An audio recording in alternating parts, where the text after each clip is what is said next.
Welcome to Immunity Group Australia's podcast. Today we have a very special guest for the Food Allergy Awareness Month, Dr. Jose Costa from the UK.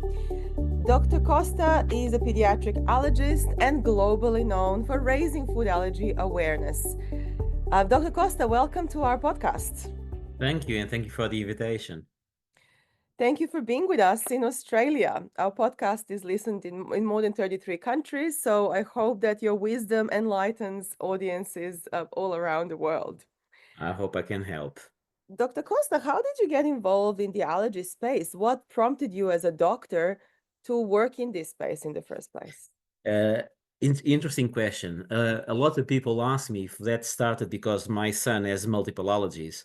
So my son has peanut and tree nut allergies. So everyone asks me, "Oh, is it because of him?" Actually, not. I started allergy well before he was born, and actually, probably the reason that led me to start studying allergy is something that happened to me a long time ago, which actually is quite a rare event. So when I was a young teenager, I'm severely allergic to cats. So when I was a young teenager, I had anaphylaxis to cats. And But at that people time, don't even know that's possible. so cats, horses is the main animal that can cause anaphylaxis, and cats comes afterwards. So when I was like 14, 15, but I didn't know that I was having anaphylaxis. So only afterwards, when I went to med school and I started to try and understand what happened to me, I realized that actually, and then I had skin prick tests, actually I was severely allergic to cats and I had an episode of anaphylaxis. And from that point onwards, I thought, no, I need to investigate this further. And my decision is to be a pediatrician and be an allergist. So that's the reason why. And when you had a child, how did you find out that he was anaphylactic? When did that happen? Interestingly, as I advise the parents of my children, I was introducing peanuts and tree nuts to his diet. And I realized that the first time that I gave him peanuts, he didn't like it. And the second time that I gave him peanuts, and this was roughly 2 weeks afterwards, he started vomiting. And I was like, this is odd. Okay, let's take it out. I'm not going to give it again until I know more. And then I also gave him cashews. And with the cashews, exactly the same thing. The first time that I gave him, he didn't like it, but he ate them, no problems. And the second time, then he started vomiting. I said, okay, well, I need to stop here. So Right. then I went to test him, and the skin prick test came slightly positive to sesame, which I found that very odd, and they were negative to almonds and Brazil nuts. So I introduced almonds and Brazil nuts in his diet, so he's happy to eat them without any problems. Even now, he's 16 years old now, and I introduced sesame into his diet at that time. So probably this was my first time that I did oral immunotherapy. So it was positive for sesame, but I started introducing sesame in the form of hummus because it has tahini paste. And I started introducing bit by bit and continued to do it. And then as I was, on follow-up appointments, I kept on asking, can you test him for sesame again? And then it became negative. So he outgrew his sesame allergy. So probably is my first success story is actually my son. I love that. Why is Dr. Costa the second exposure usually more dramatic than the first? What is the medical reason behind it? So is the immune system needs to recognize something first to then decide is this some people say friend or foe. So on the first exposure that someone has to any allergen, the immune system doesn't know what it is, doesn't know how to react. So that is the first sensitization.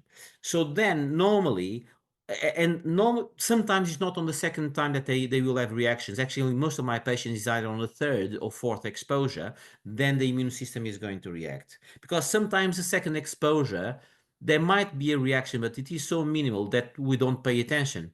So it needs the immune system needs to be exposed first to then decide which way am I going to go. Am I going to tolerate this or am I going to have a reaction to this? And then it's when things happen. Is it often the quantity, the quality, or just random which one will be the most severe? Um, so it's quite random because an allergic reaction is dependent on many variables. Of course, as you said, quantity and the concentration, so volume and concentration, are the main dependent ones.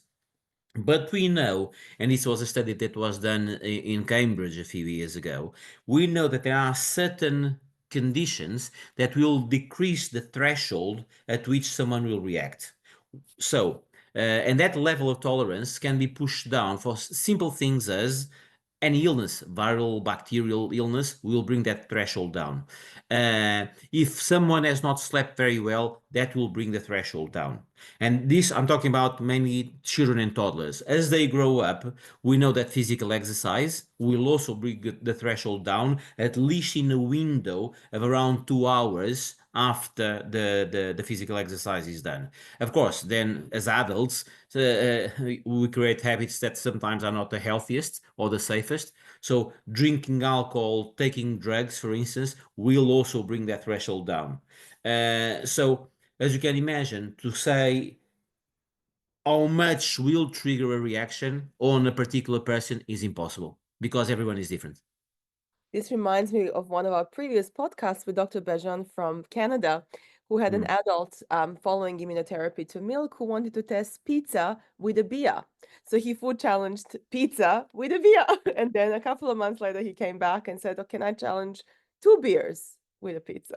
So he said, very one-off, yes, let's do it. So probably that's the reason that even after oral immunotherapy, when you become an adult, you don't know how your body will actually react. Absolutely, absolutely. So even for people that have oral immunotherapy and they are already on a stable dose, they need to be careful about these factors. If some of them are present at the same time, yeah, be careful. Tell me about your book. You wrote a while ago now a book about peanut exposure and children. How did that publication come No, about? it's not a book on peanut exposure. It was an article that we wrote about not just peanut exposure but other things. This was published a while ago, and it was a research that I did with a few other colleagues of mine from St. Thomas's Hospital in London. In that Helen Broth, Adam Fox, Gideon Lack were on that article that we published, and mainly what we saw is that avoiding and this started with peanuts and other nuts because what we wanted to know is if a child goes into a clinic and they get only one sensitization and they get an advice to avoid everything, what will going to happen afterwards? So we followed the children to see what would happen, and we realized that the ones that were told to avoid the things that even they were not allergic to on the skin prick tests, they would develop an allergy to them.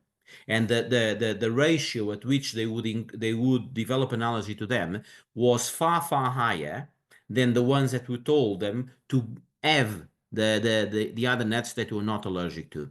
So this proved at that time that early exposure is extremely important. And early introduction is extremely important, and especially for the things that they're not being allergic to. And then at that time, I was lucky because I was speaking with at that time with Ellen Broth and Professor Gideon Lack, and we were discussing actually the grounds for what then became the LEAP study. But this was So the live study. Wow. yeah, so this article was published just before the LEAP study, and at that time I remember me and Professor Lack talking about the comparison between the Ashkenazi Jews in North London and the Ashkenazi Jews in Israel, in which the ones in London they wean their children into solids using cheese sticks, and the ones in Israel, they wean their children to solids using what is called bamba, which is a peanut stick, and that the incidence of peanut allergy in Israel was far lower than the equivalent population in North London. And the idea came that what about if we start introducing peanuts, and in that case was peanuts, and that's why the LEAP study. What about if we introduce peanuts very early in their lives? Will this be a protective factor? And then afterwards, the LEAP study started. Thank you for this background. It's absolutely fascinating how it all sort of began We didn't Yeah, know that. sometimes it's interesting chats. We were having a chat in between clinics, and we're just sitting down talking, and this came around. The best ideas happen when the mind is probably more relaxed. Oh, yes, absolutely, absolutely. I wanted to ask you, just something came to mind. In our experience, what I've personally witnessed is a lot of parents, once the children are diagnosed with food allergies, a lot of Australian parents, I have to say, including myself, would stop consuming what they believe was possibly the cause or trigger for the child's allergies. But what we've Mm. seen in kind of practice, that if a parent has, let's say, avoided something for 10 years, they start themselves having symptoms of food allergy. Now, whether it's psychosomatic or whether it's real, that is to be determined. Is that a similar experience in the UK that parents would potentially stop consuming the allergens, and what kind of effect that could have on them as adults? So it all depends on several things, and one of them is people that have been sensitized to whatever allergen, but because they keep on consuming it, they keep a level of tolerance. So in reality, they had an oral immunotherapy without even knowing because they kept their level of tolerance. And what I would suspect is that by stop consuming that, the immune system will then react a little bit more than what it should for what they were normal. But also, again, we're talking about levels of tolerance. And we have something that is called the high responders. And I'll give you another example, which is a very interesting example of a patient of mine. So I saw her 2 years ago. She's now 17. And she is a girl that eats peanut butter on toast every single day. And she came to me because they suspected that she was peanut allergic at 15 years of age, which I thought, well, very odd. Let's see. I tested her. She was peanut allergic. And I said, well, okay, what was happening on that day? And she said, look, I was stressed. I was not sleeping very well. I was studying for my exams. See again, the two factors that bring that stuff down. And she said, I ate half a tub of peanut butter. And I said, look, you were pushing it, so she was positive, not highly positive, but she was positive. She had a wheel size of around 5 or 6, which is already a moderate reaction. And she said, so what do I do now? And I said, look, keep on eating it. Keep on eating only your peanut butter on toast every day because you're keeping a very high level of tolerance. But please, whenever you are stressed, don't go again and eat an alpha tub of peanut butter because you will have another allergic reaction. So as you see, people will have a level of tolerance and they will have that level of tolerance. But if they stop eating it, that level of tolerance will change. So I think that is probably one of the reasons why. Of course, the psychosomatic, as you say, it will play a part. It will definitely play a part. So some people also you have to consider that some probably will have, which is not so well known, but it happens, which is pollen food syndrome to nuts. Now, we know that the pollen count has been increasing dramatically, and we saw here in the UK dramatically. So, people that never had many signs of hay fever now, on their 30s or 40s, are having signs of hay fever. And on top of that, they are starting to have signs of pollen food syndrome, which is when you are allergic to mainly birch pollen. You can be also allergic to ragweed, and ragweed will also cause this, but mainly is birch pollen. So another thing is, are they developing a pollen food syndrome later in life, in which the reaction that they are having to certain nuts or whatever is mainly that? Can be. That is another answer. Amazing and fascinating answer. Tell me about your clinics. How did you start practicing oral immunotherapy after your son's experience? And was it difficult to establish a clinic, your first clinic? I think in allergy, there's two main mentalities. Um, there's the mentality of avoidance and there's the mentality of work on it. Uh, I'm not in favor of the mentality of avoidance because sometimes I even regretted my son. Should I've done more than what I did? So I have that burden on my shoulders of not being able to do more for my son. So my idea is always, I have a child. What can I do? when can I do, what dose. And so one of the things that I did a lot when I was working in the NHS, and I stopped working in the NHS a few years ago, is I did a massive amount of food challenges. Most of the children that came through my door, they had food challenges because I told them, look, we'll find if the child is allergic or not allergic. But even if it is allergic, I'll find what is the threshold of reactivity, and they'll tell me what can I give. And I did that to a lot of my patients. So in the That's very NHS, brave, I have to say, from all my experiences of working with lots of different people. I first had to gain the confidence of my team because I was the lead for the services. I had to gain the confidence of my team. And then afterwards, and most importantly, was to gain the confidence of parents because they were scared. They were scared and the main idea is they are afraid that their child is going to have anaphylaxis and die. Let's be honest, that's their fear, which is an honest fear. And I said, look, we'll do this in safe conditions. I explained to them how a food challenge works. I'll explain the increasing of doses. When do we stop? What do we do? And I calm them down. And fortunately now I have lots of parents that even on my Instagram page, sometimes when I put something, I said, oh yeah, remember I saw you many years ago and my child is now tolerating whatever. I was like, oh, great. Those are the It best shows stories. it shows that things worked. So this is my point of view. I like to intervene and I like to do something because you know from a parent point of view, and especially because I have a trained with allergies, I would hate to go into a clinic and someone tells me your child is allergic, go away. That's a typical usual advice that the parent receives. Absolutely. But that is so frustrating because those parents are going to feel so depressed and feeling that they have no control, and a lot of them are going to feel guilt because a lot of them feel guilt. A lot of them feel that it's their fault why their child has an allergy, and I have to debunk that. I have to tell them, no, it's not your fault at all. It is what it is. Sadly, it is what it is. So I said, no, I won't be able to do this, and if I don't want this for me, why should I want this for other parents? That's amazing. So I intervene. It's very brave, and interventions such as early introduction and oral immunotherapy certainly works. But many parents also fear EOE as a possible consequence of OIT. What's your Mm. experience with that? Currently, no patient of mine has developed EOE. And what my understanding was, and a while ago, so last year, I was very fortunate when I met, for me, one of the leaders in OIT in the world, which is a Japanese professor, Professor Ebisawa.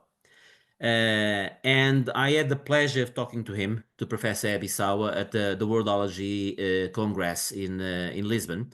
And we're talking about several things, including that.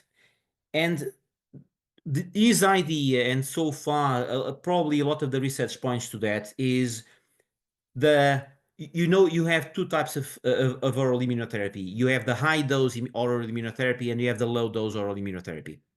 Professor Ebisawa is in favor of the low dose oral immunotherapy, and actually, all that is published so far is the person in the world with less cases of anaphylaxis with oral immunotherapy, and the one with more success, so much so that he has a guideline for the community for oral immunotherapy to be done in primary care.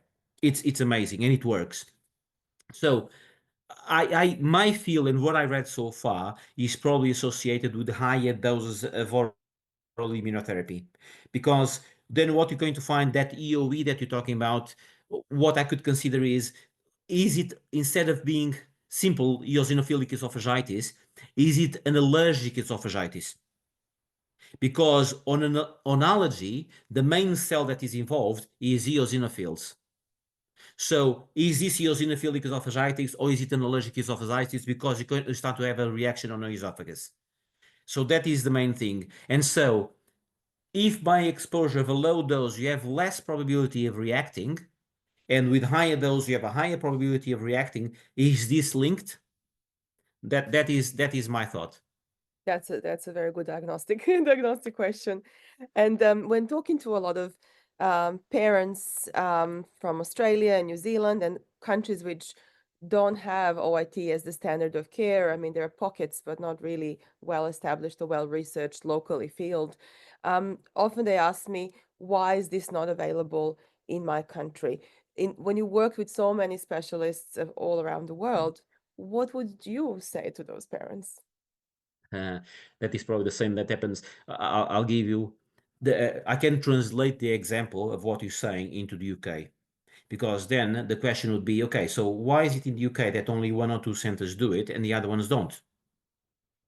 So I think that, well, how many hurdles are you going to have to pass? How many things are we going to have to discuss here? Is it from lack of will, lack of confidence to do it, lack of support from the hospital, or in this case, the managers to do it, or the local authority to do it? There is something lacking. Can be one factor only, can be several factors. In the same way that it applies regionally here in the UK, and if you're going to see, for instance, currently in the UK, to a lot of foods, only one clinic privately does it. On the NHS, it's basically peanut and not much more. And only probably 2 or 3 hospitals are doing it in the NHS in the UK. Considering the size of the NHS in the UK, why? Considering the number of university hospitals, so tertiary referral centers in the UK with pediatric allergy, why only 2 or 3 places are doing it? So see, if you translate this of what we see here in the UK to a country like Australia or New Zealand or so on and so forth, I think that the same reasons will apply. Most likely. That's a great answer for these parents. And when you were developing your protocols, which food did you find the most challenging in terms of developing the protocols? What was the hardest to tackle? You know, in the NHS, it's very hard to develop protocols for food immunotherapy because, again, I face the same struggles that I just mentioned. And probably the one that I found more tricky was peanut. And because I started doing something that was done a few years ago in St. Mary's called the BOPI trials, the boiled oral peanut immunotherapy. And I started doing the same. I followed their protocols to do introduction of peanut there, and I found a lot of resistance with that. And I know that has been discontinued since I left. The Boppy trials is an amazing thing. So basically, imagine when you boil a peanut, and I was trying to study the same to cashews at that time, but it didn't go forward. When you boil a peanut, a lot of the protein in the peanut will be transferred into water. And the studies that they done was with the chromatography, and they showed what was in the water before and what was in the peanut before, during and after. And we saw the transfer, or they saw the transfer of protein from one to the other. So basically, what is going to happen is you're going to decrease the amount of allergens in the peanut, and then you give the peanut. So that is basically the same as, for instance, when you start oral immunotherapy with a peanut, instead of giving one peanut, give it probably 1/4 of a peanut.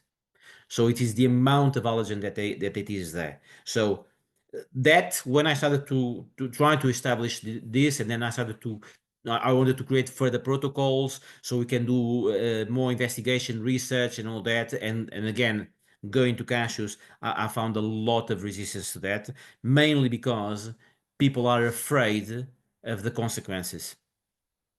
Wow, that is so interesting. When I was in Croatia, I was interviewing their pediatric hospital lead, Professor Mirjana Turkalj, and she told me they've been doing this for 9 years in Croatia in a major public children's hospital. But interestingly, they've been using Xolair for the past 9 years as well, Yeah. off-label. What's your experience with Xolair? Because there is a lot of discussion in the UK about it at the moment, given the US FDA's approval of Xolair for food allergies, not just asthma, for the past 20 years. What's your experience with that? So personally, I never use Xolair, but there's patients of mine that are referred to one of my colleagues, which, as a matter of a bit of news, soon I'm going to start doing far more oral immunotherapy in London because I'm going to join a clinic there. And one of the things that came from all the research published in the United States is that the use of Xolair, as you know, omalizumab, there are cases of children that even without having oral immunotherapy, just by having omalizumab, they will stop having allergies. And this is sustained. We're not talking about something that you stop using Xolair and they will revert again. We're talking about sustainability of reversal of symptoms. But also they found that especially for the children with worse symptoms before they start oral immunotherapy, by giving Xolair, the rate at which they can upgrade the dose and the tolerance level and the decrease in symptoms is significant. So it is well covered. And currently I have two of my patients that I've been discussing this with that friend of mine, for them to go to the clinic in London to have oral immunotherapy. One is solely for peanuts and the other one is for peanuts and a few tree nuts, covered in Xolair, because parents have spoken to me about that. So for me, and I know, and people need to be aware that Xolair is expensive. And that is why a lot of places don't want to do it because of costs wise. But for the ones that can afford to pay for it, I would say do Xolair at the same time that you do oral immunotherapy. The outcome is far, far better. Thank you for that. If you had a magic wand this Food Allergy Awareness Month for your country, what would you change first?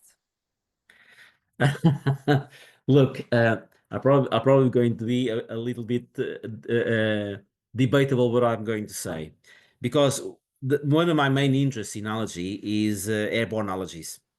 And that is why recently there was a paper published there. I was a co-author about the difference in allergy services in the UK.